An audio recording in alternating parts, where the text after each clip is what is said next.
தேர்தலில் ஒரு கட்சி நிற்க வேண்டும் என்றால் தைரியமாக அந்த கட்சி நிற்கணும். ஆனால் இன்றைக்கி அந்த கட்சி நிற்கல. தேர்தலில் 3வது 4வது இடத்துக்கு வந்து விடுவோம் என்று தெரிந்துதான் அந்த குறிப்பிட்ட கட்சி நாங்கள் நிற்க மாட்டோம் என்று ஒதுங்கி இருக்கின்றார்கள். அனைத்து இந்திய அண்ணா திராவிட முன்னேற்ற கழகம் போட்டிட்டிருந்தால் 3வது இடம் 4வது இடம் வந்திருக்கும் என்று ஒரு கருத்தை தெரிவித்திருக்கின்றார். மிகப்பெரிய அரசியல் ஞானி, அவருடைய கணிப்பு அப்படி இருந்திருக்கின்றது. ஏதோ அவர் திரு அண்ணாமலை வந்த பிறகுதான் பாரதிய ஜனதா கட்சி தமிழகத்திலே வளர்ந்திருப்பது போன்ற ஒரு தோற்றத்தை, மாய தோற்றத்தை உருவாக்கி கொண்டிருக்கின்றார். உண்மையிலே அது அல்ல. இப்பொழுது 2024 நாடாளுமன்ற தேர்தலிலே, கோவை நாடாளுமன்ற தேர்தலிலே பாரதிய ஜனதா கட்சியின் சார்பாக திரு அண்ணாமலை போட்டியிட்டார்.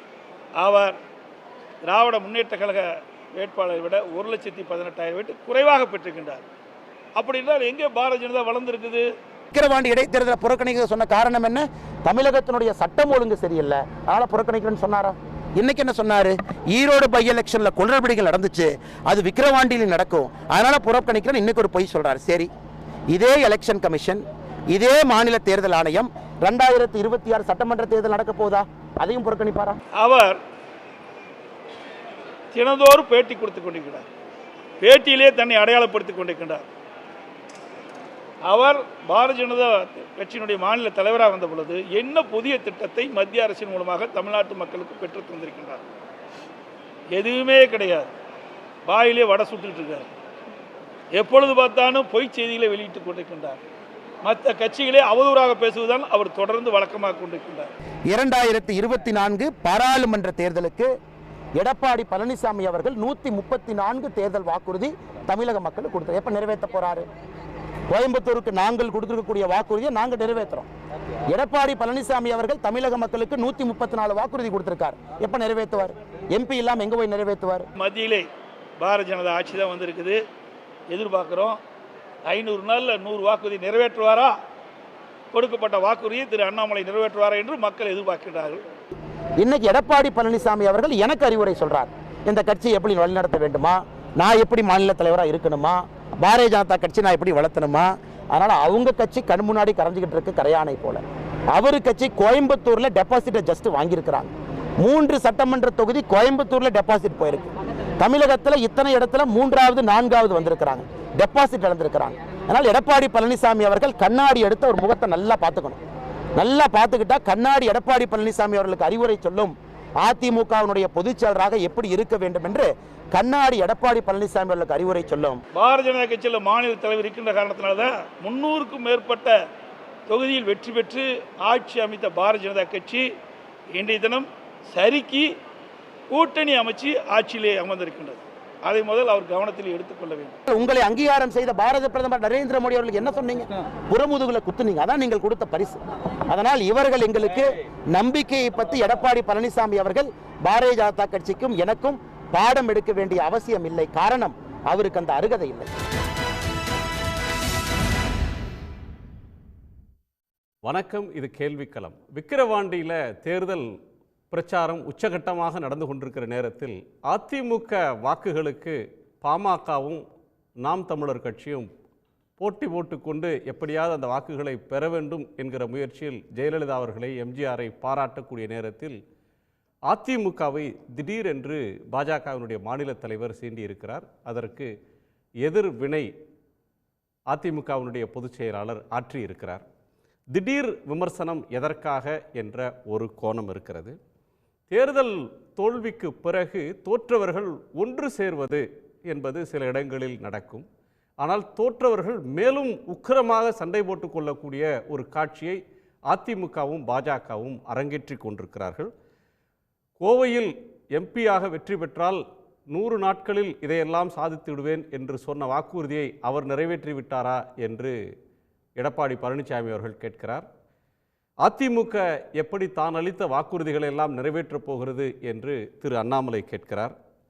சுயநலத்துக்காக அதிமுகவையே அழித்து விட்டார் என்று எடப்பாடி பழனிசாமி அவர்களை பார்த்து கடும் சொற்களால் விமர்சிக்கிறார். இந்த திடீர் மோதல், வார்த்தை போர் ஏன், எதற்காக, யாரை பாதிக்கும்?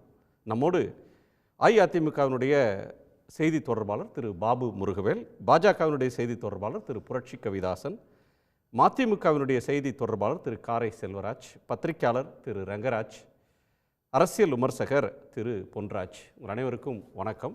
நான் ரங்கராஜ் அவருடைய முதற் பார்வையை கேட்குறேன். இந்த சர்ச்சை திடீர்னு ஏன் சார் வெடிக்குது? எனக்கு 2004 தேர்தல் முடிவில் தான் ஞாபகம் வருது. தேர்தலில் அதிமுக பாரதிய ஜனதா கட்சி கூட்டணி 2004 தேர்தலுக்கு பிறகு ஜெயலலிதா இருக்கிற காலத்தில் ஒரு இடம் கூட பெறவில்லை அதிமுக, பாஜகவும் ஒரு இடம் கூட பெறவில்லை. ஆனால் தேர்தலுக்கு பிறகு திரு அத்வானி ஒரு கமெண்ட் கொடுத்தார். தமிழ்நாட்டில் அதிமுகவுடன் கூட்டணி வைத்ததினால்தான் தோல்வி அடைந்தோம் என்று சொன்னார். மறுநாள் அதிமுகவிலிருந்து காட்டமான ஒரு அறிக்கை ஜெயலலிதா வெளியிட்டார். வாஜ்பாய் அத்வானி எல்லாம் தமிழ்நாட்டில் அவர்கள் யாருக்குமே தெரியாது. பட்டி தொட்டியெல்லாம் நான் தான் இவர்கள் வாஜ்பாய் இவர் தான் அத்வானி என்று சொல்லி நான் தான் அறிமுகம் செய்தேன் என்று சொல்லி திரு அத்வானி மீது கடுமையான ஒரு தாக்கம். நாங்கள் கூட்டணி எங்களோட கூட்டணியில் நீங்கள் எவ்வளோ வாக்குகள் பெற்றிருப்பீர்கள், எவ்வளோ இடங்கள் பெற்றிருப்பீர்கள் என்ற ஒரு கேள்வி உங்களுக்கே தெரியும் அப்படின்னு சொன்னேன். மறுநாள் அத்வானி கொஞ்சம் ஸ்டேட்மெண்ட்டை மாற்றிக்கொண்டு, இல்லை அந்த கூட்டணி வெற்றி பெறலை, அதனால தான் நேஷ்னல் லெவலில் நாங்கள் ஆட்சிக்கு வர முடியல, தமிழ்நாட்டோட ரிசல்ட்டு அந்த அளவுக்கு எங்களுக்கு அஃபெக்ட் ஆகிடுச்சு அப்படின்னு ஸ்டேட்மெண்ட் மாற்றிக்கிட்டாரு. இப்போது தேர்தலில் இந்த தேர்தல் தோல்விக்கு பிறகு உன்னால் நான் கேட்டேன்னா என்னால் நீ கேட்டனா என்ற அதே நிலைமை இப்போ திரும்பி வருது. இந்த நிலையை எப்படி சரி பண்ணலாம் அப்படின்றது காட்டிலும் யாரால் தோல்வி ஏற்பட்டது என்றது ஒருவர் மீது ஒருவர் குற்றச்சாட்டு வைக்கின்ற ஒரு காலம் வருது. ஆனால் இது பின்னணியில் இருப்பது என்ன என்று சொன்னால், பாஜகவில் ஒரு குழுவினர் அதிமுகவுடன் கூட்டணி வைத்திருந்தால் இவ்வளோ பெரிய தோல்வி வந்திருக்காது, சில இடங்களில் வெற்றி பெற்றிருக்கலாம் என்ற ஒரு கணக்கு சொல்கிறார்கள். அந்த கணக்கே சரியாக என்று சொல்ல முடியாது. 2+2 does not always make 4. ஆனாலும் அந்த கணக்கு சொல்லி இதுக்கு இடைஞ்சலாக இருப்பது திரு இபிஎஸ். இந்த சைடு அவர் ஒரு காரணம் முட்டுக்கட்டை போடுறாரு, அந்த பக்கம் அண்ணாமலை முட்டுக்கட்டை போடுறாரு. அப்போது அண்ணாமலை இல்லாத பாஜகவுடன் அதிமுக கூட்டணி வைக்குமா என்பது ஒரு கேள்வி. அது அவர்கள் என்ன முடிவெடுப்பாங்க நம்ம சொல்ல முடியாது. அதே போல் பிரச்சனை பிஜேபி தலைமையை ஏற்றுக்கொள்ளல, நம்பிய பிரதமர் நரேந்திர மோடியோட முதுகில் குத்திவிட்டார் எடப்பாடி பழனிசாமி, நம்பிக்கை துரோகத்துக்கு அவர்தான் அடையாளம் அப்படின்னு ஒரு பர்சனல் அட்டாக் அப்படின்ற அளவுக்கு அது போயிடுச்சு. இனி இரண்டு கட்சிகளும் வர்றதுக்கு எங்க ஸ்கோப் இருக்கு?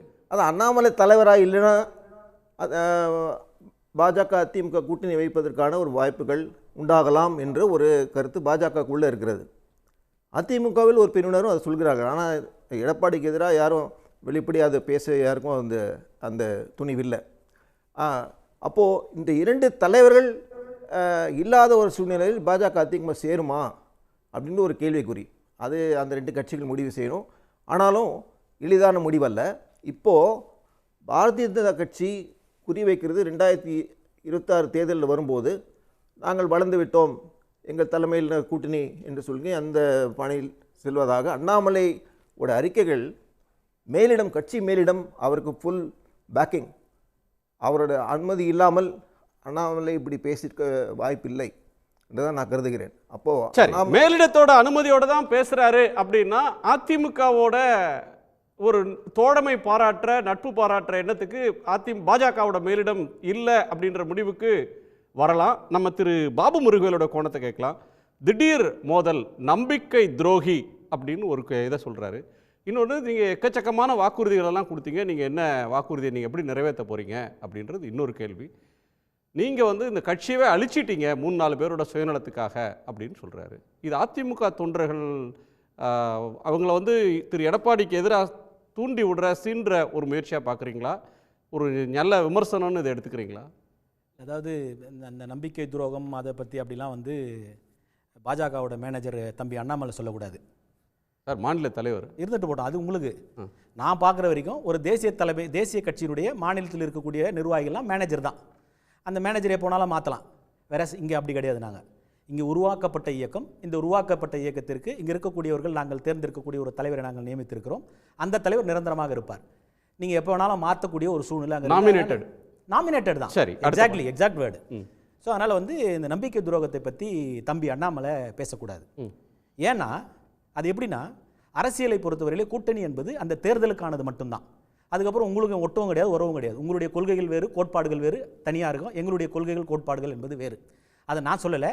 19/4/2023 அன்று நடந்த இஃப்தார் நோன்பு திறப்பு நிகழ்ச்சியில் எங்களுடைய பொதுச் செயலாளர் உட்லாண்ட்ஸ் ஹோட்டலில் சொன்னார், தேர்தலுக்கான கூட்டணி மட்டும்தான் இருக்கக்கூடிய கட்சிகளோடு நாங்கள் அமைப்பது, அந்த தேர்தல் முடிஞ்ச வரைக்கும் அவங்கவுங்க வேலையை அவங்கவுங்க பார்க்க வேண்டியதுதான்.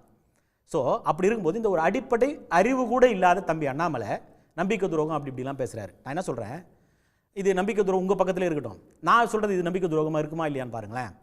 உங்களை அவ்வளோ படிக்க வச்ச இந்த நாட்டுக்கு நீங்கள் நம்பிக்கை துரோகம் பண்ணியிருக்கிறீங்க.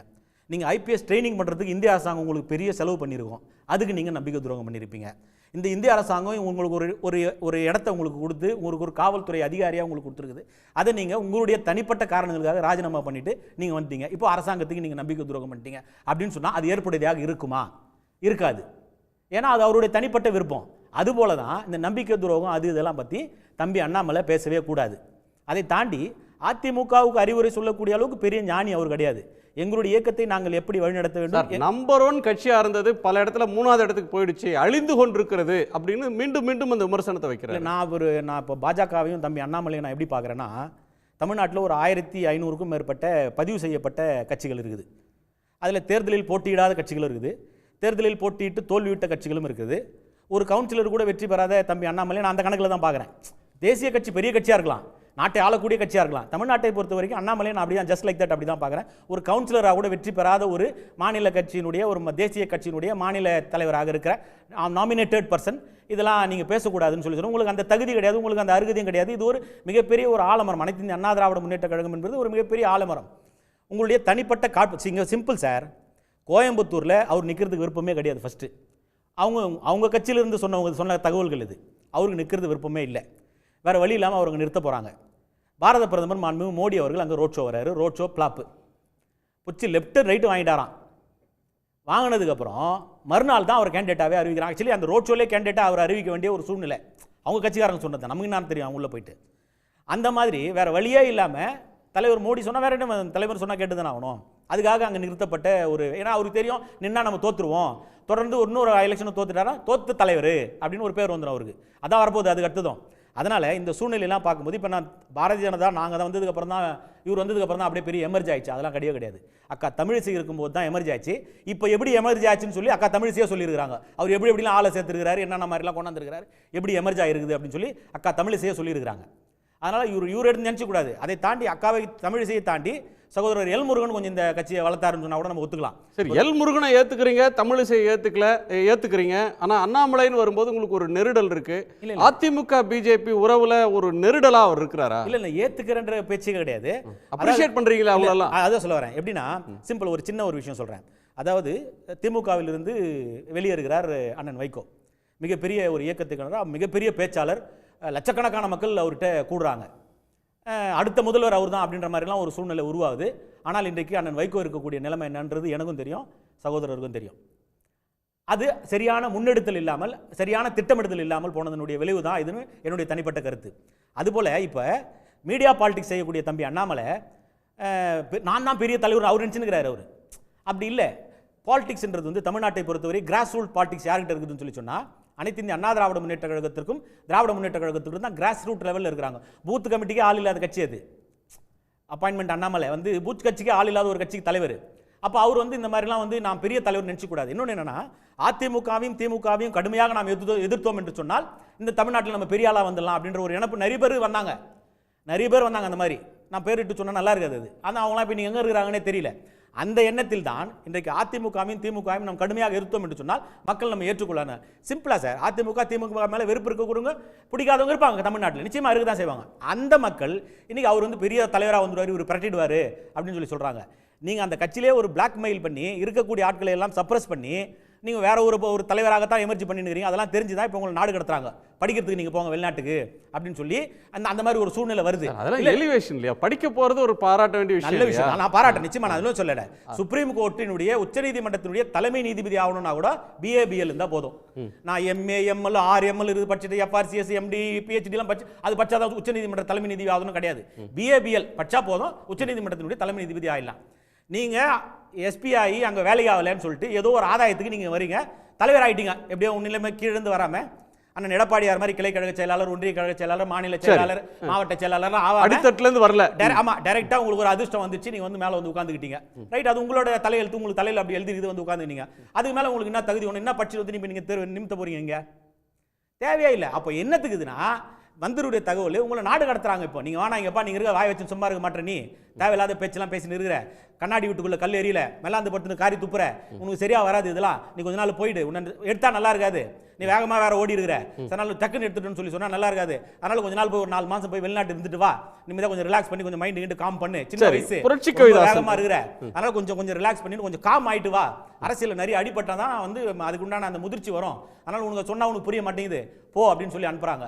அதனால போயிட்டு வரட்டும், அப்பயாவது ஏதாவது காமா. புரட்சி கவிதாசன், அதிமுகவோட விவகாரத்துல பொதுவா வந்து ஒரு எதிர்க்கட்சி வந்து ஆட்சியில் இருக்கிற கட்சியை விமர்சிக்கிறதுல நியாயம் இருக்கு. அண்ணாமலை வந்து திமுக ஆட்சியை விமர்சிக்கிறாரு அப்படின்னாலும் அவங்களுடைய பிரைமரி அப்போசிஷன் டெல்லியை பொறுத்தவரையும் காங்கிரஸ் அவங்கள விமர்சிக்கிறாருன்னா ஒரு நியாயம் இருக்கு. அதிமுகவோட உள்விவகாரத்தில் அதிகமாக பேசுறது மாதிரி இருக்கு. சட்டமன்ற தேர்தலுக்கு முன்னாடி, இந்த நாடாளுமன்ற தேர்தலுக்கு முன்னாடி இந்த கட்சியே டிடிவி தினகரன்ட்ட போயிடும் தேர்தலுக்கு பிறகு அப்படின்னு போய் பேசினாரு. அதிமுக யாரிடம் போகுதுன்றதை அண்ணாமலை முடிவு பண்ண முடியுமா? ஒரு மாநில தலைவர், அந்த கட்சிக்கான மாநில தலைவர், அதிமுகவை பொறுத்தவரையிலும் திரு பாபு முருகவேல் சொன்னது மாதிரி தொண்டர்கள்ட்டிருந்து வந்த அந்த கட்சி ஏற்றுக்கொண்ட தேர்ந்தெடுக்கப்பட்ட தலைவர் எடப்பாடி பழனிசாமி, அவரை விமர்சித்து அவரை காயப்படுத்துறதன் மூலமாக அதிமுகவோட இனிமேல் பர்மனண்ட்டாக எந்த உறவும் வேணாம் அப்படின்ற இடத்துக்கு பிஜேபியை தள்ளுறாரா? நண்பர் சொல்லும்போது அண்ணாமலை அவர்கள் மேனேஜர் அப்படின்னார். அது ஒன்றும் நான் குறைத்து மதிப்பிடுவதாக எடுத்துக்கொள்ளவில்லை. அதிமுகவுடைய ஓனர் எடப்பாடி பழனிசாமி அப்படிங்கிறதையும் அவர் ஏற்றுக்கிட்டார். ஏன்னா அவர் தான் முதலீடு போட்டிருக்காரு, லாப நஷ்டத்தை அவர் தான் எடுத்துக்கிட்டு இருக்காரு. அதனால் அண்ணாமலையை மேலாளர் என்று சொல்லுகிற அதே நேரத்தில் எடப்பாடி பழனிசாமி அவர்களை முதலாளி என்கிற இடத்துல வச்சு பார்க்குறாங்க. அது அவங்களுடைய பார்வை.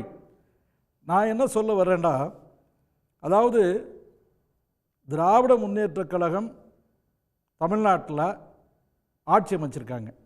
அந்த ஆட்சி என்பது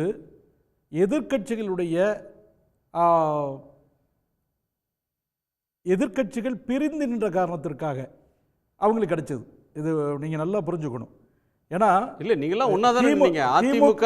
அதிமுக, பாமக, பாஜக எல்லாம் சேர்ந்து தானே சட்டமன்றத்தில் நின்னீங்க. இல்ல இப்ப அதாவது இந்த பாராளுமன்ற தேர்தல், நீங்க சொல்ற தமிழ்நாடு சட்டமன்ற தேர்தலில் நீங்க எல்லாம் சேர்ந்தப்ப அதை தோக்கடிச்சு அந்த ஆட்சி வந்திருக்கு.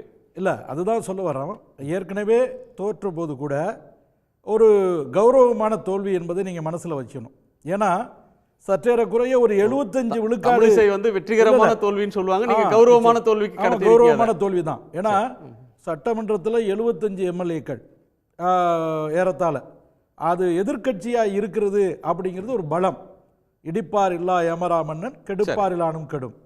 அதனால் ஒரு வலிமையான எதிர்க்கட்சி அமைவது ஜனநாயகத்திற்கு நல்லது அப்படின்னு பார்க்கக்கூடியவங்க தான் நாங்கள்.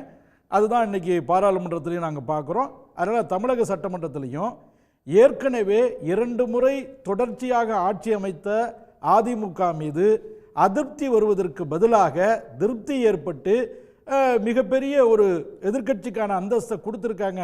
அப்படின்னா அந்த நிலைமையில் இருந்து இன்றைக்கு 0 பேலன்ஸில் அதிமுக இறங்கி இருக்கிறது. சார், அந்த இடத்துக்கு கட்சியை கொண்டு வந்தது திரு எடப்பாடி பழனிசாமி தானே. எடப்பாடி பழனிசாமி அவர்களை முதலமைச்சர் வேட்பாளர்னு சொல்லி தான் அந்த கூட்டணியே ஓட்டு கேட்டுச்சு. ஒரு முறைக்கு 2 முறை ஆட்சி அமைத்த ஜெயலலிதா அம்மையாரோடும், ஒரு முறைக்கு 2 முறை ஆட்சி அமைத்த புரட்சி தலைவர் எம்ஜிஆரோடும் எடப்பாடிங்களை நீங்க எந்த வகையில கம்பேர் பண்றீங்க? நான் கேட்கிறேன். மலைக்கும் மடுவுக்குமான வித்தியாசம். 96 தேர்தலில் ஜெயலலிதா அவர்கள் தோற்கடிக்கப்பட்டாங்க. முதலமைச்சராக இருந்தவங்க 4 பேர் தான் அந்த கட்சியில் மொத்தமாக ஜெயிச்சாங்க.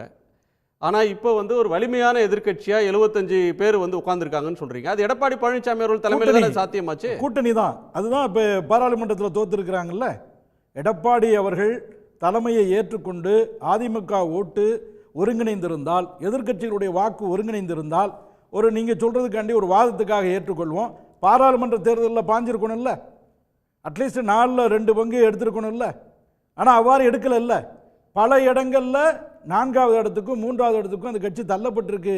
அப்படிங்கும் பொழுது இதை நீங்கள் வந்து கூட்டணி பிரிவுனால் ஏற்பட்ட பிரச்சனை என்பதை நீங்கள் உணரலையா? நீங்கள் முதல்ல ஒரு நோய் நாடி நோய் முதல் நாடி அதுதனைக்கும் வாய் நாடி வாய்ப்பச் செயல். அதனால் ஒரு தோல்விக்கான காரணத்தை, உண்மையான காரணத்தை நீங்கள் தரிசிக்காமல் உங்களை திருத்திக்க முடியாது. எங்கே பிரச்சனையோ அதை உணர்ந்து அதை கியூர் பண்ணாம திருத்த முடியாது. சரி, நீங்க சொல்ல வர்றது இந்த பிரச்சனைக்கான ரெஸ்பான்சிபிலிட்டியை திரு எடப்பாடி பழனிசாமி மேல ஃபிக்ஸ் பண்ண பாக்குறீங்க. அவர்தான் தோல்விக்கு காரணம். நிச்சயமா தனிப்பட்ட அவரை ரீப்ளேஸ் பண்ணணும்னு நினைக்கிறீங்களா? ஏடிஎம்கே வந்து ஏடிஎம்கே லீடர்ஷிப்ல இருந்து அவரை நீக்கணும்னு பிஜேபி நினைக்கிறேன். நீங்க அதாவது அண்ணாமலை அவர்களை பாஜக தலைவர் பொறுப்பிலிருந்து ரீப்ளேஸ் பண்ணணும்னு நீங்க பிளான் பண்ணல.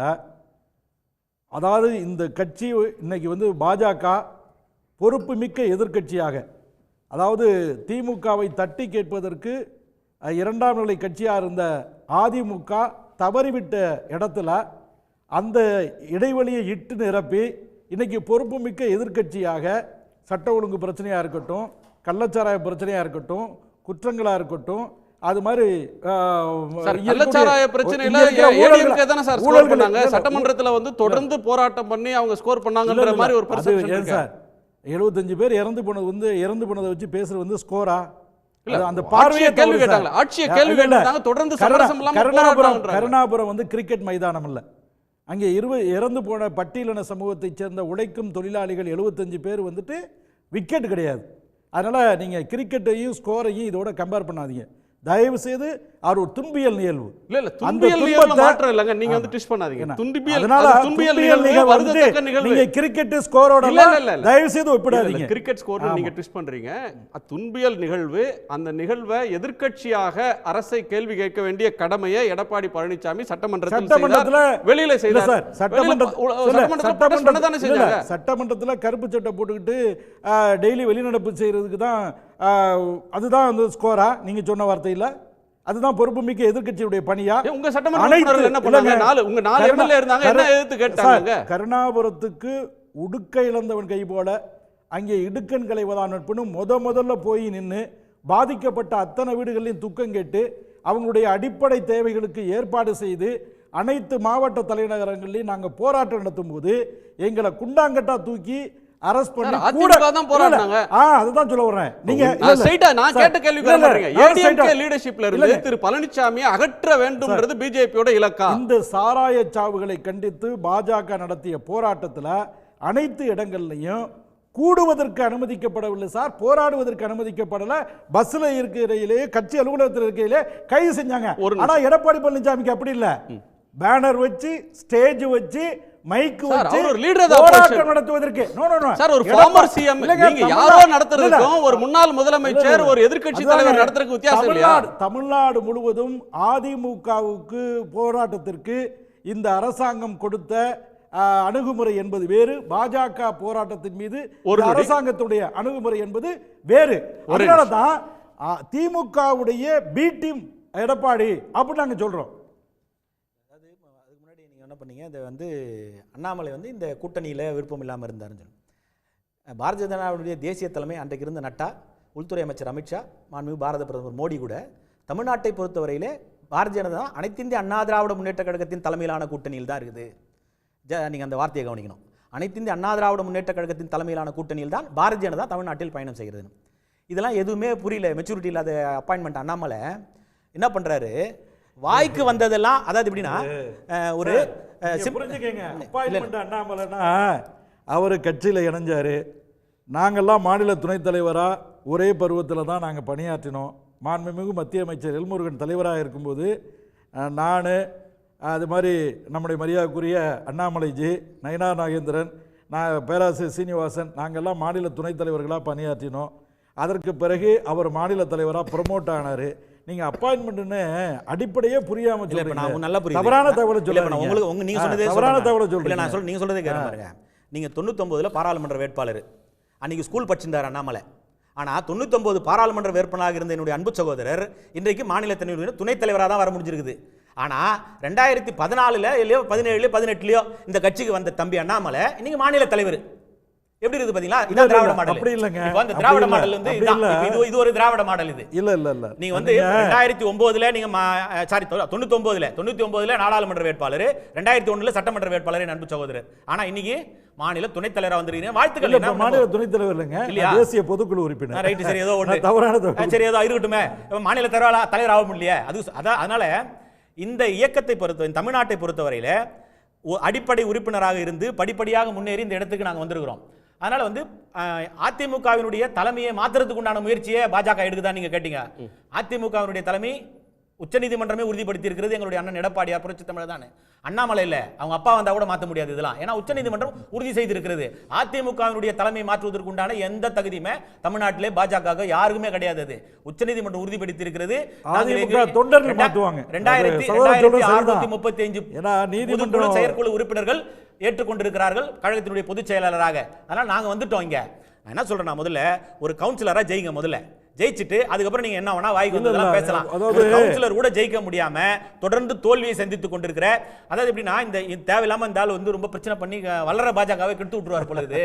அதனால வந்து என்ன பண்ணுவோம், முதல்ல வாய மூணு சொன்னாலும் வாய மூட மாட்டாரு, எடுத்தாலும் நல்லா இருக்காது. அதனால என்ன பண்ண, சரி முதல்ல நம்ம ஷிஃப்டிங் பண்ணுவோம். ஒரு பாஜக மீது அதிமுக எவ்வளவு அக்கறை, அன்பு, பற்று, பாசம் அப்படின்னு பாருங்க. இல்ல அதனால களத்துல ரெண்டு கட்சி ஒன்னா இருக்குங்கிறத அவர் சொல்றாரு. இடையில பிரச்சனை வந்து எடப்பாடி பக்கம் காரை செல்வராஜோட கோணத்துக்கு அந்த வார்த்தை போர் ஏன் சார் திடீர்னு வருது? எடப்பாடியாருக்கும் அண்ணாமலை அவர்களுக்கும் இருக்கிற வார்த்தை போரை விட இங்க தொடர்ந்து முருகவேல் அவர்களும் பாஜகவுடைய நண்பர் தேசிய தலைவர் அவர்களும் பேசுனது தான் ரொம்ப வேடிக்கையாக இருந்தது. ஒரு பெருத்த தோல்வி இரண்டு இயக்கங்களுக்கும், 40 தொகுதிகளிலும் தோல்வி. இது இவங்க என்ன பேசியிருக்கணும்னு கேட்டிங்கன்னா, அடுத்த தேர்தலிலே வெற்றி அடைய வேண்டும் என்று சொன்னால் பிரிந்து கிடக்கிற அதிமுக இணைந்து போவதற்கான வாய்ப்புகள் இருக்கிறதா என்பதை பற்றி அதிமுக யோசித்திருக்க வேண்டும். நான் தனிப்பட்ட முறையில் என்னுடைய பார்வையை சொல்கிறேன். பாரதிய ஜனதா கட்சி 303 பாராளுமன்ற உறுப்பினர்களில் இருந்து 63 இழந்து இன்றைக்கு 240 தொகுதி மட்டுமே வெற்றி பெற்று கூட்டணி கட்சிகளோடு மட்டுமே இனி காலம் தள்ள முடியும் என்கிற நிலைக்கு வந்த பாரதிய ஜனதா கட்சியினுடைய தலைவரும் 2 பேரும் இந்த மாதிரி வார்த்தை போர் நடத்திக்கிட்டு இருக்கிறது ரொம்ப வேடிக்கையாக இருக்குது. இதில் முக்கியமாக தமிழக முதல்வர் மாண்புமிகு தளபதி அவர்கள் ஒரு புள்ளி விவரம் சொன்னாங்க.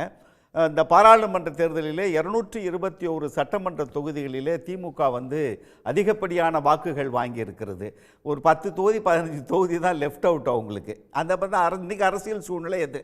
அப்போ இந்த மாற்றம் வந்து இந்த சட்டமன்ற தேர்தலிலே அதிமுக வெற்றியடைய வேண்டும் என்று சொன்னால், இல்லை ஒருவேளை பாரதிய ஜனதா கட்சி இந்த தேர்தலில் தனிச்செல்வாக்கு மிக்க தலைவர்கள், பாரதிய ஜனதா கட்சிக்கும் இவர்களுக்கும் சம்பந்தமில்லாத கூட்டணி கட்சி தலைவர்களாக வந்து பெருவாரியான வாக்குகளை இந்த சதவிகிதத்தில் இணைத்த தலைவர்களெல்லாம் சேர்ந்ததற்கு பிறகும் கூட தமிழகத்திலே வெற்றி அடைய முடியவில்லை. 2வது இடம் நீ, 3வது இடம் நான், நீ டெபாசிட் எத்தனை இடம் வாங்கின, நான் எத்தனை இடம் வாங்கினேன்னு பேசிக்கிட்டு இருக்கிறதை விடுத்து அடுத்த கட்ட நகர்வுக்கு தங்களை நகர்த்தி கொள்வார்கள் என்கிற ஒரு அரசியல் சூழல் இருக்கிற நேரத்தில் இந்த வார்த்தை போர் வெடித்திருக்கிறது. நீங்கள் இந்த பயன்படுத்தின வார்த்தைகள் இருக்குது பார்த்தீங்களா, அந்த வார்த்தைகளை தான் நான் ரொம்ப நல்லா கவனிக்கணும். அதாவது சும்மா பேட்டி கொடுத்தே வளர்ந்துக்கிட்டு போற நினைக்கிறாரு அண்ணாமலை என்று எடப்பாடியார் அவர்கள் சொல்ல, பொதுவாக இது நாங்கள் மக்கள் எடுத்துக்கிற வார்த்தையை நாங்கள் எப்படி எடுத்துப்போம்? அவதூறு பேச்சு தான் அவர் பேசுவார். இவர் பெரிய இங்கே அரசியல் ஞானி, அவர் மாய தோற்றத்தை உருவாக்குறார் என்று எடப்பாடியார் சொல்ல, கரையான், இது அதிமுகவை அழித்து விடுகிற கரையான் என்று எடப்பாடியார் அவர்களை சொல்லுவதையும் தாண்டி நம்பிக்கை துரோகி என்கிற ஒரு வார்த்தையும் அண்ணாமலை பயன்படுத்தியிருப்பது. அது வேற கட்சி. அதிமுக என்பது வேறு ஒரு இயக்கம். நீங்கள் கூட்டணியாக இருந்தீங்க, விலகிட்டீங்க. விலகினதுக்கு காரணம் அண்ணாமலை. அதிமுக ஊழல் கட்சி, அம்மையார் ஜெயலலிதா அவர்களை ஊழல்வாதி என்று நேரடியாக குறிப்பிட்டு சொன்ன பிஜேபியோட கூட்டணி வேணாம் அப்படின்றது எங்க தொண்டர்களுடைய நிலைப்பாடு. ஒட்டுமொத்தமாக எல்லா தொண்டர்களும் எங்கள் கட்சியில் இருக்கிற நிர்வாகிகள்லாம் பிஜேபியோட கூட்டணி வேணான்னு சொன்னாங்க அப்படின்றாரு. இல்லை, இது அது உண்மையா? இல்லை அண்ணாமலைனால தான் நாங்கள் விலகிட்டோம்? இல்லை, அது ரெண்டு விஷயம். அதாவது பொதுவாகவே தமிழகத்திலே இருக்கிற திராவிட இயக்கங்கள் பாரதிய ஜனதா கட்சியோடு கூட்டணி சேர்ந்தால் தமிழகத்திலே வெல்ல முடியாது என்பது எழுதப்படாத ஒரு விதி. இதுதான் நடக்கும் என்று தெரியும். அதையும் தாண்டி ஒரு கூட்டணி சேருகிற பொழுது தொண்டை அமைதியாக இருப்பான். தொண்டை அமைதியாக இருப்பான், தலைமை ஒரு முடிவு எடுத்துருச்சுன்னு அமைதியாக இருப்பான். அதற்கு பிறகு வந்து ஒரு அந்த கட்சியவே ஒரு ஊழல் கட்சி என்று சொல்லுகிறது. அந்த கட்சியினுடைய உருவாக்கிய ஒரு பெரிய தலைவர் அம்மையார் ஜெயலலிதா அவர்களே ஊழல்வாதி என்று சொன்னதற்கு பிறகு அந்த வாய்ப்பை எடப்பாடி அவர்கள் பயன்படுத்தி கொள்ளவில்லை என்று சொன்னால் அவர்கள் வைத்த குற்றச்சாட்டு உண்மையாக ஆகாதா? அப்ப தொண்டர்கள் கொந்தளித்து போனாங்க, வெளியில வந்தாங்க, அதெல்லாம் ஓகே தான். இப்ப என்ன ஏடிஎம்கேவை சீன்றதுன்னா, ஏடிஎம்கே பெரிய கட்சி. விக்கிரவாண்டியில போன முறை அவங்க வாங்கி இருக்கிற ஓட்டு வந்து 10,000 ஓட்டு தான் கம்மி. அந்த பர்டிகுலர் 6,000 ஓட்டு, 10,000க்குள்ள தான் வித்தியாசம். இது நீங்க திருப்பி ரெட்டையில அங்க நின்னதுன்னா 4வது இடத்துக்கு போயிடும் அப்படின்னு பயந்து அவர் நிக்கல அப்படின்னு சொல்ற விமர்சனத்தை எப்படி இப்ப பயந்து போய் இருக்கிறது டாக்டர் அன்புமணி ராமதாஸ். எல்லா சமுதாய மக்களும் எங்களுக்கு திமுக உட்பட அண்ணா திமுக உட்பட ஒட்டுமொத்த விக்கிரவாண்டியில் இருக்க அத்தனை சமுதாய மக்களும் எங்களுக்கு வாக்களிக்க போறாங்க. நோ, ஜெயலலிதா படத்தை தேவையில்லாமல் டிடிவி தினகரன் பயன்படுத்தக்கூடாது, அண்ணா திமுக தோழர்கள் பாமகவுக்கோ பாஜகவுக்கோ வாக்களிக்க கூடாது அந்த கூட்டணிக்கு என்று சொல்லக்கூடிய இடத்திற்கு வந்த நேரத்தில் அப்படி ஒரு என்னமோ உடஞ்சி வந்த நேரத்தில் அந்த தாழியை உடைச்ச மாதிரி இவர் அண்ணா திமுக குறித்து அண்ணாமலை பேசியிருப்பது என்பது வயிற்றில் புலியை கரைத்திருப்பது. தேர்தலில் செலவு பண்ணி கடந்த ஒரு 15 நாட்களில் ஓடி ஆடிக்கொண்டு இருக்கிற அன்புமணி ராமதாஸுக்கு தான் ஒரு கலக்கத்தை கொடுத்துருக்காங்க. அண்ணாமலை திட்டமிட்டு செய்திருப்பாரோ? ஒருவேளை விக்கிரவாண்டி தொகுதியிலே பாட்டாளி மக்கள் கட்சி ஜெயித்து விட்டால் 2026 சட்டமன்ற தேர்தலிலே அதிகமாக சீட்டு கேட்டுருவாங்களோ? ஸோ திமுக ஜெயிச்சாலும் பரவாயில்ல, இந்த தொகுதிகளை பாட்டாளி டைமிங் வந்து ஏடிஎம்கேவை வந்து விக்கிரவாண்டி எலெக்ஷன்ல ஏடிஎம்கே ஓட்டு பிஜேபி போகக்கூடாதுன்றதுக்காக பேசிட்டாங்க. பிஜேபி போகக்கூடாது, பாட்டாளி மக்கள் கட்சிக்கு போயிடக்கூடாது. போய் ஜெயிச்சிட்டாங்கன்னா 2026 தேர்தலில் மிகப்பெரிய மாற்றத்தை பாமக சொல்லும். இடைத்தேர்தலில் ஏதாவது தமிழ்நாட்டில் ஏதாவது எதிர்கட்சிகள் ஜெயிச்சிருக்கிறதா? அங்கொன்றும் இங்கொன்றுமாக எங்க சொல்லியிருப்பீங்க. ஆளும் கட்சி தான் மிகப்பெரிய தேர்தலை சந்திக்கும். இந்த வாரம் நான் ஜெயிச்சிட்டேன் பத்தியா, அதனால 226 எனக்கு 100 தொகுதிகளை பிரித்து கொடுக்கணும்னு மகாராஷ்டிராவில் சிவசேனா தேசியவாத காங்கிரஸ் வந்து ஈக்குவலா பிரிச்சுக்கிட்டு மாதிரி சொல்றீங்க. ஒரு இல்ல இது நடக்கும். பாட்டாளி மக்கள் கட்சியினுடைய வரலாறு அதுதான், அவருடைய வரலாறு அதுதான். சோ கூட்டணியில் இருந்து கொண்டே பாமகவுக்கு பாதகம் செய்வது என்பதும் ஒரே ஒரு செய்தி சொல்லி திரு பொன்ராஜ் கேட்டு வந்துடுறேன். திரு பேசுறேன். திரு பொன்ராஜ், உங்க கோணம் என்ன? திரு பொன்ராஜ், அதாவது அண்ணாமலை வந்து ஏபிஎஸ் எடப்பாடி நம்பிக்கை துரோகம் செய்து விட்டார் என்று அவர் சொல்லியிருக்காரு. நான் எப்படி பார்க்குறேன் அப்படின்னா, மோடி என்ன நம்பிக்கை துரோகம் செய்துட்டார் அப்படின்னா, அவர் மோடி வந்து ஆட்சியை காப்பாற்றினார், ரெட்டலையை வாங்கி கொடுத்தார், அடுத்து வந்து கோர்ட் கேஸில் வெற்றி பெற வைத்தார். இதெல்லாம் இந்த இப்படியெல்லாம் வைத்து கூட்டணிக்கு வருவார் என்ற நம்பிக்கைக்கு துரோகம் பண்ணிட்டார் அப்படின்னு அண்ணாமலை சொல்கிறார். அப்போனா வந்து இவர் வந்து மோடியை குற்றம் சொல்கிறாரா இல்லை இபிஎஸை குற்றம் சொல்கிறாரான்னு எனக்கு ஒரு சந்தேகமாக இருக்குது. இப்போ மோடியை எப்படி குற்றம் சொல்கிறாரு அப்படின்னா, நீங்கள் பாருங்கள், அதாவது கவர்மெண்ட் ஆஃப் இந்தியா வந்து 2.5 வருஷம் எடப்பாடியினுடைய ஆட்சியை காப்பாற்றியது. ஸோ மோடி ஆட்சி பிஜேபி ஆட்சி காப்பாற்றியது கூட ஓகே. ஆனால் ரெட்டலையை வாங்கி கொடுத்தோம் அப்படின்னா எலெக்ஷன் கமிஷனை வந்து மோடியினுடைய அடிமை என்று அண்ணாமலை ஒத்துக்கொள்கிறார். ரெண்டாவது, கோர்ட்டு கேஸில் வந்து நாங்கள் வந்து எடப்பாடிக்கு ஆதரவாக பொதுச் செயலர் ஆக்குவதற்கு செயல்பட்டோம், அந்த நம்பிக்கையை கெடுத்துட்டார் அப்படின்னா கோர்ட்டும் மோடியினுடைய அடிமை என்று அண்ணாமலை சொல்ல வருகிறாரா என்ற கேள்வி எழுகிறதா இல்லையா? அப்போ என்ன அர்த்தம்? இவர் வந்து இபிஎஸை தாக்குற மாதிரி மோடியை தாக்குறாரு, மோடியை வந்து சர்வாதிகாரி என்று நிலைநிறுத்துகிறார் அண்ணாமலை. இது ஒன்று. ரெண்டாவது நான் பார்க்குறது எப்படின்னா, கிட்டத்தட்ட வந்து நீங்கள் வந்து இபிஎஸ் வந்து விக்கிரவாண்டி தேர்தலில் வந்து வாபஸ் வாங்கி இன்றைக்கி ஏடிஎம்கே ஓட்டு யாருக்கு போகுதுன்ற கேள்வியை எழுப்பிய சூழலுக்கு காரணமானவர் இபிஎஸ் தான். இன்றைக்கு 60,000 ஓட்டுகள் வாங்கி கிட்டத்தட்ட 7,000 ஓட்டு வித்தியாசத்தில் திமுக ஜெயிச்சது. அந்த இடத்துல ஏடிஎம்கே வந்து நிலைநிறுத்தியிருக்க வேண்டும். ஆனால் அவர் வந்து ஒரு கூட்டணி அடுத்து 2026 மனசில் வச்சு பாமகவுக்கு ஆதரவாக இவர் வந்து தேர்தலில் நிற்கக்கூடாது என்று வாங்கினாரா, இல்லை இதுவும் தோல்வி அடைந்து விட்டால் நமக்கு இன்னொரு தோல்வியும் கூடியிருமே, 11 தோல்வி ஆகிவிடுமே என்று வாங்கினாலும் நம்மளுக்கு தெரியாது. ஒரு வேளை பாமகவுக்கு ஆதரவாக இவர் வாங்கியிருந்தாலும் வித்ரா பண்ணியிருந்தா கூட அதையும் கெடுத்து விட்டார் அண்ணாமலை. அப்போ ஏடிஎம்கே ஓட்டு பாமகவுக்கு மறைமுகமாக போய் பாமக ஒருவேளை ஜெயித்திருந்தால் அதையும் இப்போ வந்து அண்ணாமலை வந்து போட்டு உடைச்சி ஒன்றுமில்லாமாக்கி அந்த ஏடிஎம்கே ஓட்டு பாமகவுக்கு வருவதையும் கெடுத்து விட்டார். அப்போ என்ன ஆகும்? இப்போ எப்படின்னா, அண்ணாமலையை பொறுத்த வரைக்கும் அண்ணாமலை மட்டும்தான் பிஜேபியினுடைய தலைவர், வேறு யாரும் வரக்கூடாது. எல்லாரும் வந்தாலும் அவருக்கு அடியில் தான், அவருக்கு கீழே தான் வரணும். அதுதான் அவருடைய தாரக மந்திரம். அதைத்தான் அவர் செய்கிறார். அவர் தான் இந்த அதிமுக கூட்டணி உடைவதற்கு, அதிமுக கூட்டணி வெளியே போவதற்கு முழு காரணம் அண்ணாமலை தான். அப்போ அண்ணாமலை யாருக்கு நம்பிக்கை துரோகம் செய்திருக்கார்? மோடிக்கும் அமித்ஷாவுக்கும் நம்பிக்கை துரோகம் செய்து இன்றைக்கு 303 சீட்டிலிருந்து 240 சீட்டுக்கு பிஜேபி போவதற்கு ஒரு வகையில் காரணமாக இருந்தவர் அண்ணாமலை. அப்போ இன்றைக்கு சந்திரபாபு நாயுடமும் நிதிஷ்குமாரிடமும் எல்லாமே hypothetical தானே சார்? வந்து எங்களுக்கு கூட்டணி ஆட்சி தேர்ந்திருந்தால் வென்றிருந்தால் சேர்ந்திருந்தா ஜெயிச்சிருப்பாங்களா? அப்படி சொல்ல முடியாது. பட் ஆனால் அங்கே வந்து தவறான ஒரு கணக்கை கொடுத்து தான் அவரை நம்ப வச்சிருக்காரு. எப்படி 25 சீட்டில் ஜெயிச்சிடணும்? ஒரு அடிக்கடி ஒரு அண்ணாமலை சொன்னதான் நம்ம சொல்கிறோம். 25 சீட்டில் நாங்கள் ஜெயிப்போம், எங்களுக்கு வந்து 25% மேலே நாங்கள் வாங்குவோம் என்ற நம்பிக்கையை இவர் எங்கேயோ மண்டபத்தில் எழுதி கொடுத்ததை கேட்டு போய் அதை எடுத்துகிட்டு போய் அமித்ஷாவையும் மோடியை நம்ப வச்சிருக்காரு பாருங்க. அதில் வந்து அண்ணாமலையுடைய திறமையை நம்ம பாராட்டணும். அப்போ இவர் வந்து அமித்ஷாவையும் மோடியையும் நம்ப வைத்த திறமையாளர் திறமையாளர் வச்சுக்கணும் இல்லைங்க.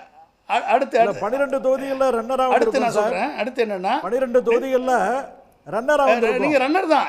எப்படி ரன்னர்? அப்போ இந்த அதை ஏத்துக்கிறேன். எத்தனை இடத்துல ரன்னரா வந்திருக்கீங்க? அங்கேயுமே சௌமியா அன்புமணி ஒரு ரன்னர், அண்ணாமலை ஓபிஎஸ் ஒரு ரன்னர், தினகரன் ஒரு ரன்னர், நயினா நாகேந்திரன் ரன்னர், தினகரன் ஒரு ரன்னர். கூட்டணியில இருக்கிறவங்க மட்டும் தான் உங்களுக்கு தெரியுமா?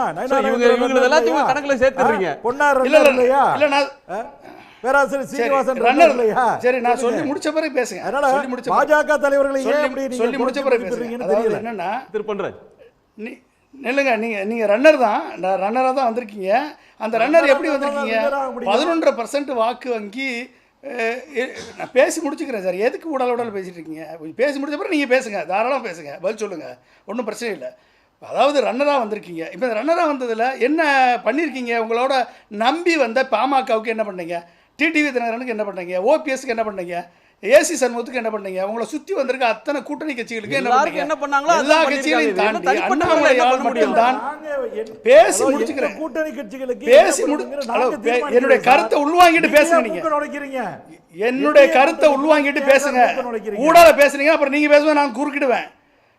பேசுவேன், நான் குறுக்கிடுவேன். அப்புறம் எடப்பாடி பழனிசாமி கேட்கிறேன், ஒரு லாஜிக்கை கேட்டுட்டு அதுக்கப்புறம் நீங்க பேசுங்க. பொன்ராஜ், எடப்பாடி பழனிசாமி அவர்கள்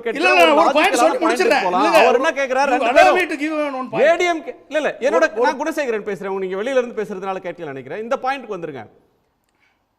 அண்ணாமலை தமிழ்நாட்டுக்கு என்ன செய்திருக்கிறார் சொல்லுங்க. ஒன்றிய அரசிடம் பேசி வாதாடி தமிழ்நாட்டுக்கு ஏதேனும் ஒரு திட்டத்தை கொண்டு வந்திருக்கிறாரா? கோயம்புத்தூருக்கு இவ்வளவு வாக்குறுதியை கொடுத்திருக்கிறாரே, அவர் நிறைவேற்றினாரான்னு கேட்கிறாரு. நாடாளுமன்ற தேர்தலுக்கு நீங்க இத்தனை வாக்குறுதி கொடுத்தீங்களா, நீங்க எப்படி ஒரு எம்பி கூடலே எப்படி நிறைவேற்றுவீங்கன்னு கேட்கிறாரு. இது வந்து ஒரு ஆரோக்கியமா பாக்குறீங்களா, எப்படி பாக்குறீங்க திரு பொன்ராஜ்? இப்போ 10 ஆண்டு காலம் ஆட்சியில் இருந்த பிஜேபி வந்து மோடி தலைமையில் ஆட்சியில் இருந்தாங்க. நிர்மலா சீதாராமன், ஜெய்சங்கர் போன்ற தமிழர்கள் ஆட்சி இருந்தாங்க. அண்ணாமலை பதவிக்கு வந்தே 1 வருஷம் 2 வருஷம் ஆகி போச்சு. இப்போயே இவர்கள் எதுவுமே பண்ணாதவர்கள் இனிமேல் எப்படி பண்ண போகிறாங்க? அதனால் வந்து இது எடப்பாடி வந்து ஏதோ கேட்கறதுக்காக கேட்டிருக்காரு. அவங்க என்ன பண்ணுவாங்க? இருந்தால் தானே கொடுப்பாங்க.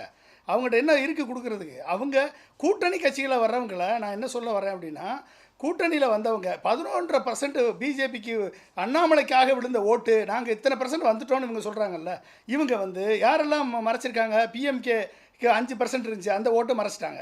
ஓபிஎஸ் டிடிவி தினகரனுக்கு 3% அதை மறைச்சிட்டாங்க. மற்ற கட்சியெல்லாம் சேர்த்தா 8%. இந்த 8% இந்த 11% அடக்கமாக இல்லையா? அப்போ மொத்தமாக 18%. அப்போ மொத்தமாக 18% அந்த கூட்டணி வச்சு தனித்தனியாக விழுந்திருக்கு. ஆனால் பிஜேபி இருந்த இடத்துல டிடிவி ஓட்டு விழுகலையா? ஓபிஎஸ் ஓட்டு விழுகலையா? பிஎம்கே ஓட்டு விழுகலையா? அப்போ இவர்கள் என்னாச்சு? இந்த இத்தனை பேரும் கூட்டணிக்கு அண்ணாமலையிடம் சென்ற அத்தனை பேரும் இன்றைக்கு முகவரியிலிருந்து இருக்கிறார்கள். இன்றைக்கு விக்கிரவாண்டி தேர்தலில் பிஎம்கே அண்ணாமலையின் இந்த பேட்டியினால் ஒட்டுமொத்தமாக அதிமுகவிலிருந்து வரக்கூடிய ஓட்டுகளை இழந்து விட்டது. இதான் இன்றைக்கி கணக்கு. அதிமுகவில் இருக்கக்கூடிய திராவிட சித்தாந்தத்தை கொண்டவர்கள் திமுகவை தான் ஓட்டு போடுவாங்க. அதிமுகவில் திமுகவை எதிர்க்கக்கூடியவர்கள் அத்தனை பேர் நாம் தமிழருக்கு தான் ஓட்டு போட போகிறாங்க. இல்லைன்னா பேசாமல் வீட்டில் இருக்க போகிறாங்க. இதுதான் நடக்க போகுது. அல்டிமேட்டாக என்ன பெனிஃபிட்டு? அண்ணாமலையால் பாமக இந்த முறையும் அந்த வாய்ப்பை இழக்கிறது.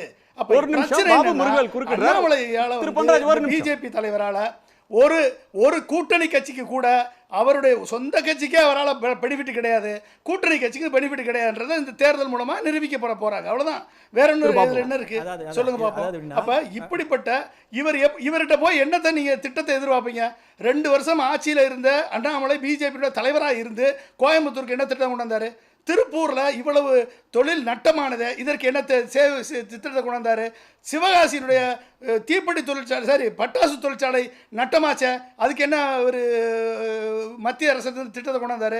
ஆனால் எல்லா தொழிலதிபர்களிடமும் இவர் வசூல் பண்ணாருன்னு திருச்சி சூர்யா சொல்றாரு.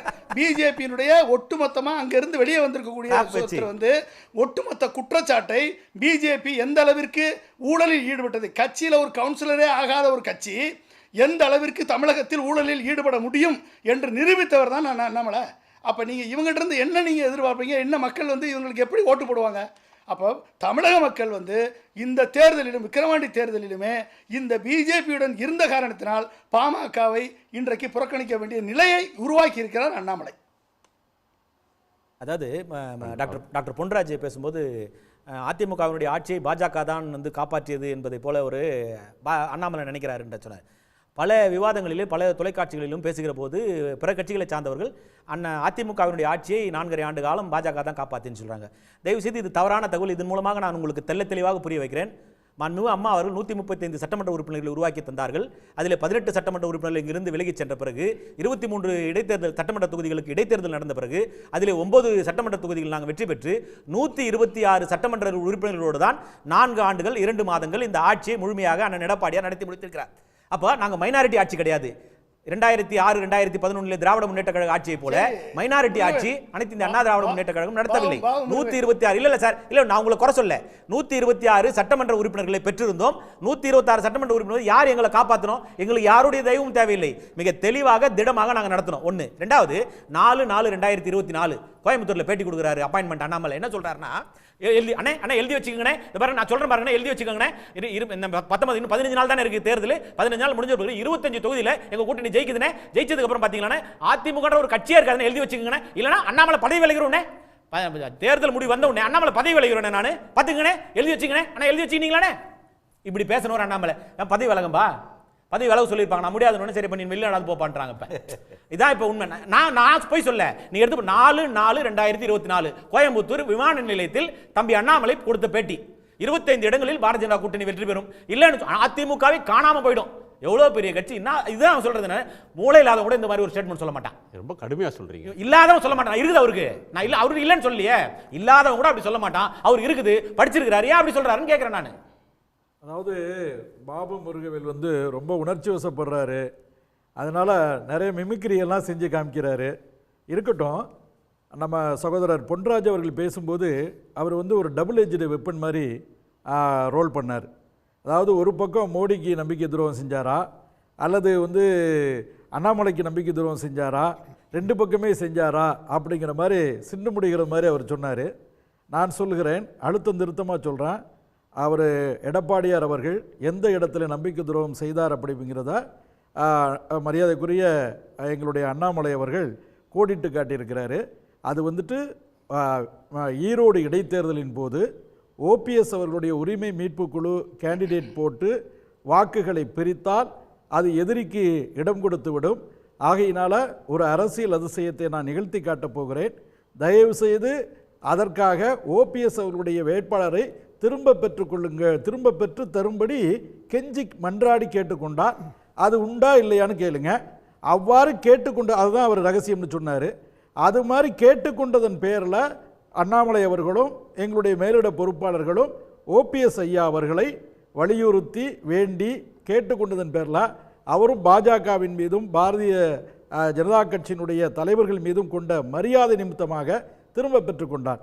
அதனால தான் ஈரோட்டு இடைத்தேர்தலில் நீங்கள் அந்த கசப்பான உணர்வுகளால் நீங்கள் அரசியல் அதிசயத்தை நிகழ்த்த முடியாமல் போயிட்டீங்கிறதுக்காண்டி இன்றைக்கி அதாவது மல்லக்கப்படுத்திக்கிட்டு சகோதரர் சொன்ன மாதிரி எச்சில் உமிழ்ந்தால் தாமேல தான் படுங்கிறது தெரியாமல், கண்ணாடி வீட்டுக்குள்ளே இருந்து கல்லறிந்தால் அது தனக்கு எதிராக திரும்பும் என்று தெரியாமல் எடப்பாடி அவர்கள் உளறி கொண்டிருக்கிறார். நம்பிக்கை துரோகி என்கிற பட்டத்தை இந்த இடத்திலே தான் தட்டி பறித்தார் மரியாதைக்குரிய எடப்பாடியார் அவர்கள். என் நம்பிக்கை துரோகி யாருன்றதா விவாதம் இப்போ நமக்கு காரை. அதாவது 2026 சட்டமன்ற தேர்தல் நம்மளை நெருங்கிக்கிட்டு இருக்குன்னா ரொம்ப நாட்கள் இல்லை, 2 வருஷம் இருக்கு. என்ன 2 வருடம் வந்து நீண்ட நாட்கள். இவங்க இப்படியே பேசிட்டு இருந்தாங்கன்னு வச்சிங்களேன், 2026 கடந்து போய் அடுத்த பாராளுமன்ற தேர்தலுக்கு மோடி ஐயாவுக்கு 75 வயதை கடந்து விடும். அப்பொழுது அதற்கான செயல்பாடுகளில் பார்க்க வேண்டியிருக்கும். இப்போ முக்கியமாக தோழர் பாபு முருகவேல் ஒரு முக்கியமான ஒரு செய்தியை தொட்டாங்க. தேர்தலுக்கு மட்டும்தான் கூட்டணி, அந்த தேர்தல் முடிந்ததற்கு பிறகு அந்த கூட்டணி வந்து சேர்ந்து இருக்க வேண்டிய அவசியம் இல்லை, அவர்கள் பிரிந்துதான் இருக்க வேண்டும் என்பது யதார்த்த நிலை அரசியலில் எல்லாருமே பேசுறது சார். எந்த கூட்டணியுமே எலெக்ஷன் அட்ஜஸ்ட்மெண்ட் தான் சார், தொகுதி பங்கீடு தான். ஒவ்வொரு கட்சிக்கு தனித்தனி கொள்கை இருக்கு இருக்குங்களா.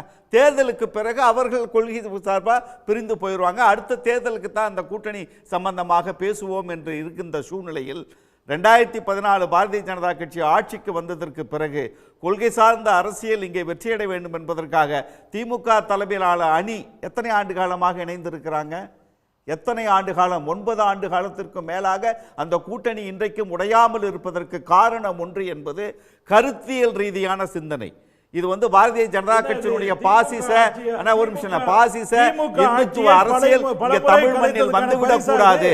அதற்காக நாம் எதையும் சமரசம் செய்து கொண்டு வெற்றி பாதையை நோக்கி தமிழகத்தை கொண்டு செல்வதுதான் சிறந்தது என்று திமுக தலைமையிலான கூட்டணி, மதிமுக உட்பட, விடுதலை சிறுத்தைகள் உட்பட, காங்கிரஸ் இருக்கிற எல்லா இயக்கங்களும் அந்த முன்னெடுப்பை எடுத்திருப்பது இந்திய அரசியல் வரலாற்றில் தமிழகம் வந்து முதல் முறை முன்னோடி. தமிழக முதல்வர் சொல்லியிருக்காரு, எங்களுடைய வெற்றிக்கு காரணம் எங்களுடைய தோழமை, எங்களுடைய கட்டமைப்பு, எங்களுடைய ஒரு மனதாக நாங்கள் ஒன்றும் இல்லை. கள்ளக்குறிச்சியில் எல்லாருமே அந்த கள்ளக்குறிச்சி சம்பவத்தை திமுக அரசாங்கத்தின் மீது குற்றச்சாட்டை வச்சோம். நாங்கள் அப்பொழுது வந்து ஆதரவு கொடுத்து நிற்கல, விலகி நின்னோம். அது வேறு. தவறு நடக்கிற போது தவறை சுட்டி காட்டுவது ஒரு கூட்டணி கட்சியினுடைய பணி, அதை செய்தோம். ஆனால் தேர்தல் என்று வருகிற பொழுது ஒற்றை புள்ளியில் நாங்கள் இணைந்திருப்பது என்பது இந்திய அரசியல் வரலாற்றிற்கு ஒரு வழிகாட்டுதலாக அமைந்தது. தமிழகம் என்ன, இங்கே திராவிட மாடல் ஆட்சி, திராவிட இயக்கத்தின் ஆட்சி. ஒரே ஒரு உதாரணம் ரங்கா, ஒரு தேர்தல் வாக்குறுதியை சிறிய கட்சியோ பெரிய கட்சியோ, ஆட்சிக்கு வர்ற கட்சியோ ஆட்சிக்கு வர முடியாத ஒரு கட்சியோ ஒரு தேர்தல் வாக்குறுதி தர்றது அப்படின்றது ஒரு அரசியலில் ஏற்றுக்கொள்ளப்பட்ட நடைமுறை. இன்னென்ன கொள்கைகளை நாங்கள் செயல்படுத்த போகிறோம், அதை ஏற்றுக்கொண்டா எங்களுக்கு ஓட்டு போடுங்கன்னு மக்கள்கிட்ட முன்வைக்கிற ஒரு சாசனம். இப்போ அது எப்படி நீட்சி அடைஞ்சிருக்குன்னா, கட்சி ஒரு தேர்தல் அறிக்கை கொடுக்கும், அதற்கு பிறகு தொகுதியில் போட்டியிடுற ஒரு வேட்பாளர் அந்த தொகுதிக்குன்னு சில வாக்குறுதிகளை கொடுக்குற நடைமுறை கூட இப்போ வந்திருக்கு. அது அந்த தொகுதியில் வாக்காளர்களை கவரலாம், ஒரு அக்கௌண்டபிலிட்டியை கொண்டு வரலாம்னு நினைக்கலாம். தோற்றுப்போன ஒரு வேட்பாளர் அல்லது தோற்றுப்போன கட்சிக்கிட்ட நீங்கள் கொடுத்த வாக்குறுதியை எப்படி நிறைவேற்றுவீங்க அப்படின்னு திரு அண்ணாமலையும் திரு பழனிசாமியும் கேட்குறத எப்படி புரிஞ்சுக்கிறது சார்? எடப்பாடியார் அரசியல் ஞானிங்கிறதுனால அப்படிப்பட்ட கேள்வியை கேட்டிருக்கேன். இல்லை, தேர்தல் வாக்குறுதி என்று சொல்லும்போது அந்த கட்சி வேட்பாளர் வெற்றி பெற்றால் மட்டுமல்ல, அந்த கட்சி வெற்றி பெறணும், அல்ல அதை சார்ந்திருக்கிற கூட்டணி கட்சி வெற்றி பெற்று ஆட்சி அமைக்கின்ற தருணத்தில் அந்த கோரிக்கைகள் நிறைவேற்றக்கூடிய இடத்தில் இருந்தால் அந்த கோரிக்கைகளை நிறைவேற்றலாம்.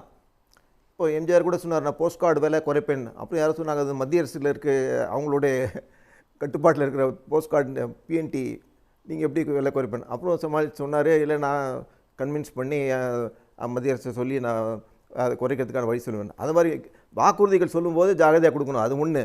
ஆனால் வாக்குறுதிகள் கொடுத்ததுனாலே இது தவறுன்னு சொல்ல முடியாது. ஏன்னா அந்த அந்த கூட்டணி வெற்றி பெற்றால் அவங்க ஆட்சிக்கு வந்தால் அவங்க நிறைவேற்றலாம். இப்போ எதிர்கட்சியில் இருந்தால் அந்த கூட்டணி அந்த வாக்குறுதிகள் எப்படி நிறைவேற்றுவது? இப்போ இதே ஆளும் கட்சிக்கும் அது உண்டு. இப்போ இங்கே தமிழ்நாட்டில் வெற்றி பெற்ற 40 இடங்கள் வெற்றி பெற்று திமுக கூட்டணியிடம் கூட கேட்பாங்க, நீங்கள் வாக்குறுதி கொடுத்தீங்க, நீங்கள் அமுல்படுத்த முடியுமான்னு சொன்னால் மத்திய அரசு பாஜக கையில் இருக்கிறது, இவரோட கோரிக்கைகள் நிராகரிக்கிறாங்க.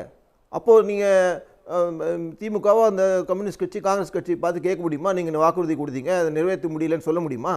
வெற்றி பெற்று அவங்க ஆட்சி அமைக்கிற தருணத்தில் இந்த வாக்குறுதி நிறைவேற்றக்கூடிய சூழ்நிலை அவங்களுக்கு சாதகமாக இருந்தால் அதை நிறைவேற்றலாம். இந்த அரசியல் செயல்படுத்தலாம். அதிகாரம் கைக்கு வரலன்னா அதிகாரத்தில் இந்த அடிப்படை அரசியல் புரிதல் கூட இல்லாமல் ஒரு நீங்கள் 500 வாக்குறுதி கொடுத்தீங்களே, நீங்கள் நிறைவேற்றினீங்களா, நீங்கள் 130 வாக்குறுதி கொடுத்து நிறைவேற்றிங்களான்னு சொல்லி இந்த ரெண்டு இவ்வளோ பெரிய கட்சிக்கு பாஜகவும் அதிமுக தலைவர்களும் ஒரு லாவணி கச்சேரி போல் செய்வது ரொம்ப ஆச்சரியமாக இருக்குது. நீங்கள் அடிப்படையில் ஒன்று பார்க்கணும்னா, அண்ணாமலை நீக்கிட்டா அதிமுக பாஜக கூட்டணி ஏற்படுமா? ஏற்படாது தான் நான் நினைக்கிறேன். ஏன்னா எடப்பாடி எடுத்த முடிவு என்ன, 2 காரணங்களுக்காக எடுத்த முடிவு. ஒன்று, திமுக கூட்டணி பலமாக இருக்கிறது. 7%, 8%, 10% கேப் இருக்குது. அந்த கூட்டணி உடைத்து 1-2 கட்சி வெளியே வந்தால் தான், இந்த கூட்டணி சேர்த்து கொண்டால் தான் அது அவங்கள தோக்கடிக்கிறதுக்கான வாய்ப்பு. இது அரசியல் கணிப்பு. நடக்குமான்றது வேறு, அதுக்கான தயாரிப்பு வேலை தான் செய்கிறாங்க. பாஜக ஓட கூட்டணி இருக்கிற பட்சத்தில் அந்த கூட்டணியில் இருக்கிற திமுக கூட்டணி இருக்கிற எந்த கட்சியும் அதை விட்டு வெளியே வரதுக்கான வாய்ப்பு இல்லைன்னு எடப்பாடி அவர்களுக்கு தெரியும், அதிமுகவுக்கு தெரியும். அதனால தான் ஒரு மாற்று ஏற்பாடு ஒன்று செய்கிறாங்க. 2வது முக்கியமான காரணம், இவருடைய கோபம் வந்து அண்ணாமலை மீது இருக்கலாம், ஆனால் அடிப்படை கோபம் பாஜக தலைமை மீது இருக்கிறது. அவர்கள் எப்போது பேச்சுவார்த்தை நடத்தினாலும், பாராளுமன்ற தேர்தலுக்கு முன்னால், சட்டமன்ற தேர்தலுக்கு முன்னால் 2016 முன்னாலேயும் அமித்ஷா போன்ற பாஜக தலைவர்கள் சொல்வது என்னன்னு சொன்னால், ஓபிஎஸ்ஸை சேர்த்துங்க, டிடிவி தினகரனை சேர்த்துங்க, சசிகலாவை சேர்த்துங்க. இது அடிப்படையாக எடப்பாடி பழனிசாமி அவரோட ஆதரவாளருக்கும் அடிப்படையாக அது பிடிக்கவில்லை. இதை சொல்கின்ற காலம் வரும் வரை எடப்பாடி பொறுத்தவரை அதில் திட்டவட்டமாக இருக்கிறார். அது என்ன காரணம்னு தெரியாது. தன்னுடைய பொசிஷன் காப்பாற்றப்பட வேண்டுமான்னு நினைக்கிறார், என்ன காரணமும் தெரியாது. ஆனால் பாஜக இதை தொடர்ந்து வலியுறுத்தி வருகிறது. இப்போது கூட தேர்தல் முடிந்த பிறகு கூட அந்த முயற்சி நடக்கிறது. அது ஒருதலை காதல் மாதிரி, பாஜக அதிமுக சேரலாமா, நாங்கள் விருப்பம்தான் அப்படின்னு நாங்கள் தயார்னு சொல்கிறாங்க. ஆனால் அதிமுக தயாராக இல்லை. இதுக்கான முக்கியமான இந்த 2 காரணமும் தொடர்ந்து இருக்கிற வரை இந்த அதிமுக பாஜக எதிர்க்கின்ற போக்கு இந்த தொடரும் தான் நான் நினைக்கிறேன். இது அண்ணாமலை பிரச்சனை இல்லை, அண்ணாமலை இருந்தாலோ இல்லை, அண்ணாமலை இருந்தாலும் இல்லாட்டி அண்ணாமலை மாத்திட்டாருன்னா பாஜக தெரியாதா? அண்ணாமலை மாத்திட்டாருன்னா இபிஎஸ் ஏற்றுக்கொண்டு வேறு தலைவர் ஏற்றுக்கொண்டு கூட்டணி வரும்ன்ற கணக்கு அவங்களுக்கு தெரியாதா? ஆனால் மாற்றினாலும் எடப்பாடியும் அவர்கள் பாஜகவுடன் கூட்டணி போவதற்கு தயாராக இல்லை என்று பாஜக நன்கு அறிந்துதான் அண்ணாமலையை மாற்றாமல் இருக்கிறார்கள். 2வது, அவர்கள் செய்வது ஒரே நேரத்தில் 3 குதிரை ஓட்டுறாங்க.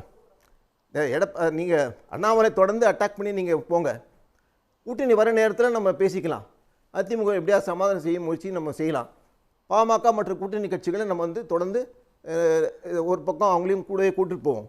இப்படி ஒரே நேரத்தில் 3 குதிரை ஓட்டுறாங்க. தேர்தல் வர நேரத்தில் கூட்டணிக்கான பேச்சுவார்த்தை தொடர்ந்துவோம். அதுவரை அண்ணாமலை நீங்கள் வந்து உங்களுடைய ஸ்டாண்ட் தொடர்ந்து மெயின்டைன் பண்ணுங்கள், கட்சி பலப்படுத்துவதற்கான நடவடிக்கையை நீங்கள் எடுத்துக்கொண்டே இருங்க, கூட்டணி பற்றி கவலைப்படாதீங்க, பிறகு நம்ம பார்த்துக்கலாம் அப்படின்றத தள்ளி போடுற விஷயம் 2026 முன்னால் தான் அந்த இது மறுபடியும் வரும். அப்போ அவங்களுக்கு ஒரு நம்பிக்கை, எப்படியாவது இபிஎஸ் மற்றவர்களை கன்வின்ஸ் பண்ணி கூட்டணி வைக்க முடியுமான்னு பார்த்து யோசிக்கும்.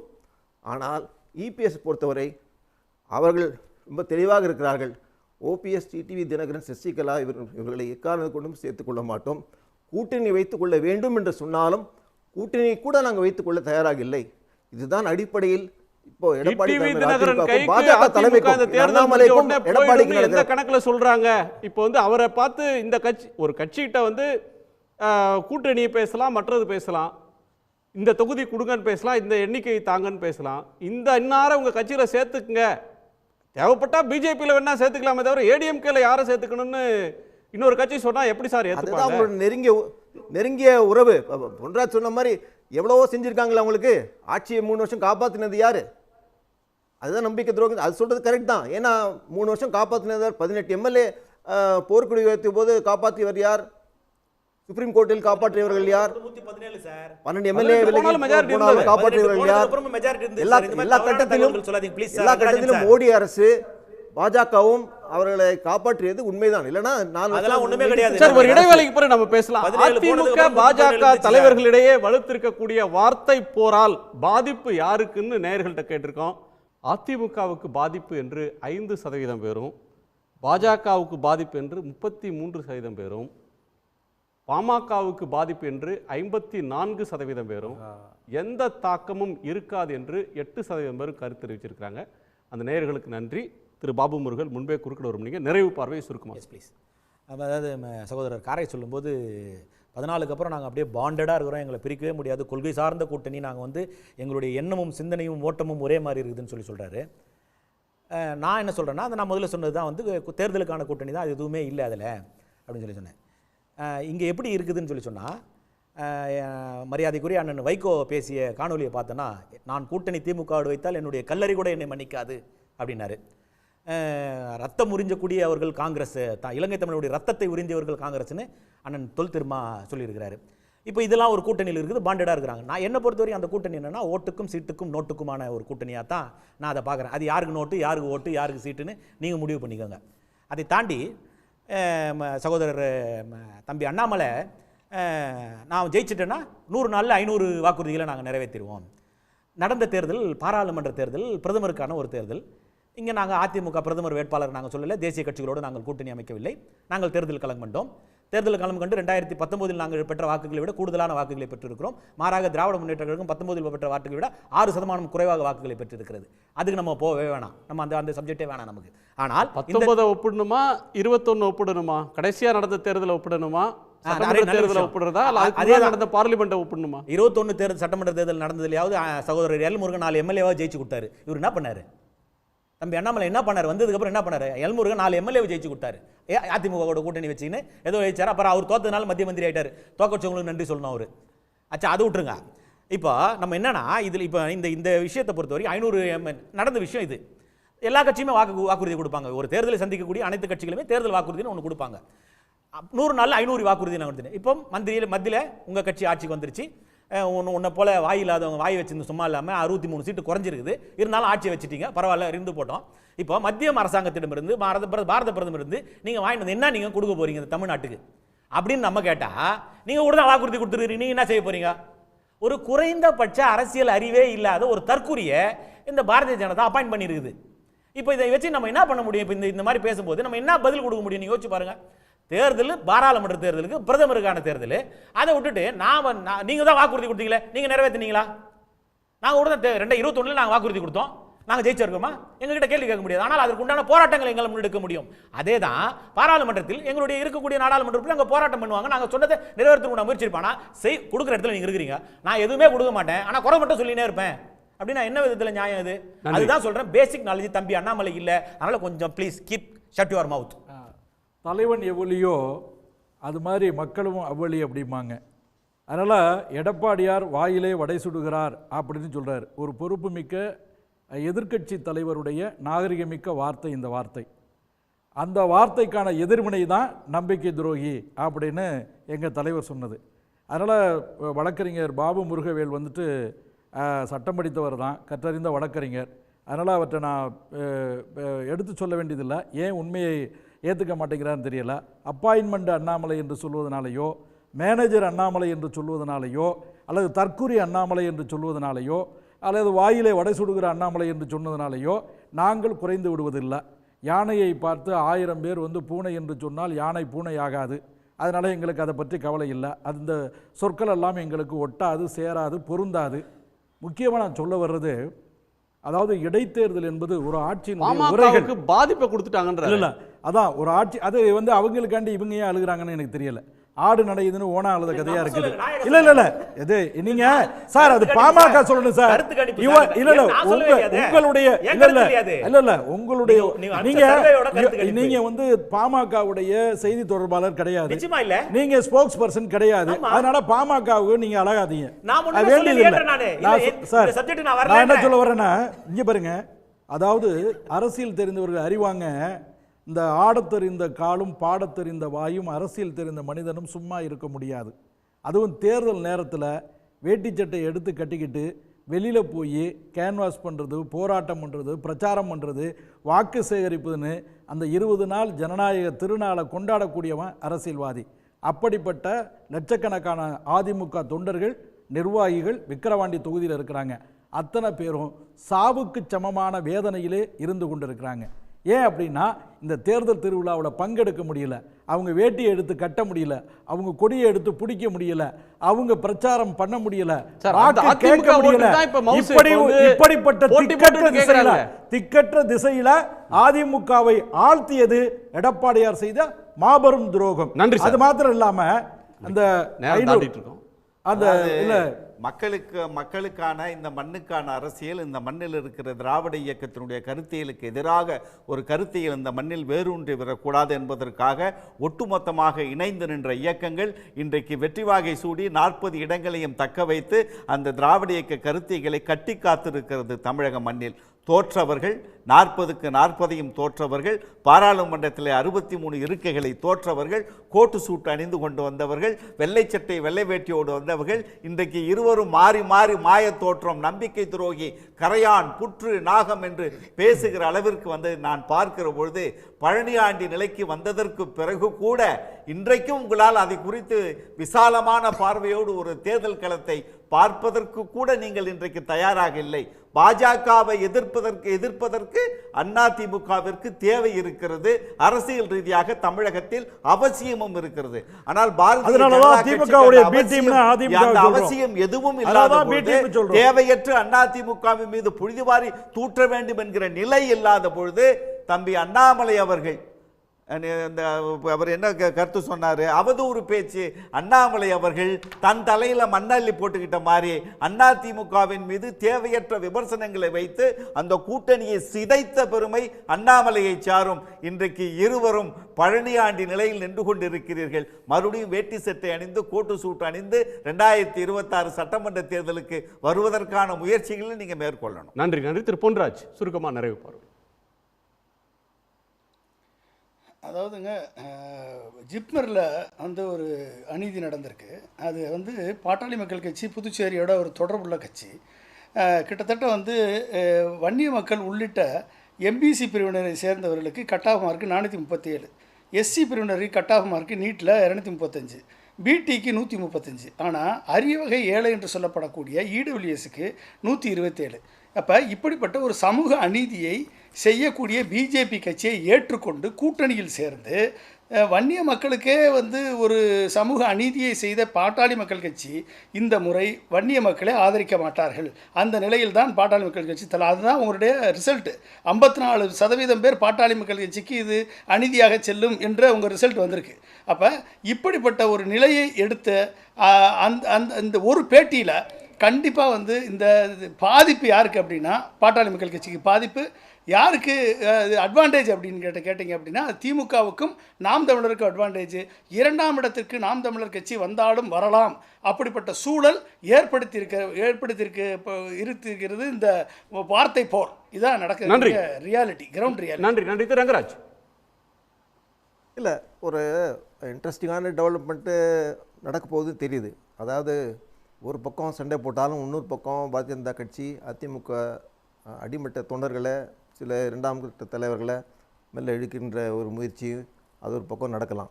ஸோ கீரி பாம்பு சண்டை மூன் மார்க்கெட்டில் நடக்க போகுதுன்ற வேடிக்கை பார்க்குற அளவுக்கு இருந்தால் கூட, ஆனால் கடைசி வரை இந்த சண்டையில் யார் ஜெயிக்க போகுதுன்னு பார்த்தால், சண்டை போட்டால் எப்படியும் திமுக கூட்டணிக்கு லாபம்தான். ஆனால் அதிமுகவுக்கு இருக்கிற பிரச்சனை, முன்னால் போனால் அடிக்குது, பின்னால் வந்தால் கிடைக்குதுன்ற மாதிரி பாஜகவோட கூட்டணி இருந்தாலும் நஷ்டம், விலகி இருந்தாலும் நஷ்டம், எப்படி இருந்தாலும் நஷ்டம். இந்த இடியாப்ப சிக்கல்லேருந்து நம்ம எப்படி வெளியே வருது? ஏன்னா கடை விரித்தோம் கொள்வார் இல்லை வள்ளலாசு அந்த மாதிரி கடை விரித்து காத்து கொண்டிருக்கிறது அதிமுக. திமுக கூட்டணியிலேருந்து யாரும் விலகி வருவதாக தெரியவில்லை. இன்னும் சொல்லணும்னா கமல்ஹாசன் மக்கள் நீதி மையம் கூட அந்த கட்சியில் சேர்ந்திருக்கிறது. ஆகவே அதிமுக பொறுத்தவரை இது ஒரு சோதனை காலம். நன்றி. உங்கள் அனைவருடைய பங்கேற்புக்கும் நன்றி. மீண்டும் சந்திப்போம். இது கேள்விக்களம், மக்களின் மேடை.